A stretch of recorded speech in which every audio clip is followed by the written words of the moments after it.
Саламатсыздарбы, кыргыз калкым. Ахвал өтө оор. Эмне үчүн мен бул видеону тартып жатам? Ар кандай туугандардан, тааныштардан, достордон Дарика ахвалың кандай деп сурап жатышат. Кече мени бир тууганыбыздын, тагабыздын баласы мага звонить этип, бир сөзү ушунчалык таасиринде калдым, ушунчалык мени ыйлатты. Дарика эже, Кыргызстанга келиңизчи. Эгер сизге бир нерсе болсо, мен жашай албайм дегеничи. Өзүң барда сүйүлгөн өтө сонун нерсе экен. Жандарым, биз кыргызбыз. Ошол себептен ушуну айтып коеюн.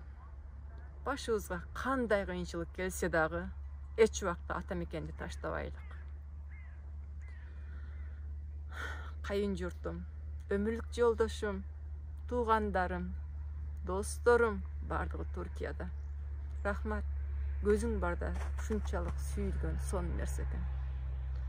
Мен сүйгөн, мени сүйгөн туугандарым, досторум, тааныштарым, коңшуларым, кыргыз калкым баардыгыңыздарга таазим. Чоң рахмат.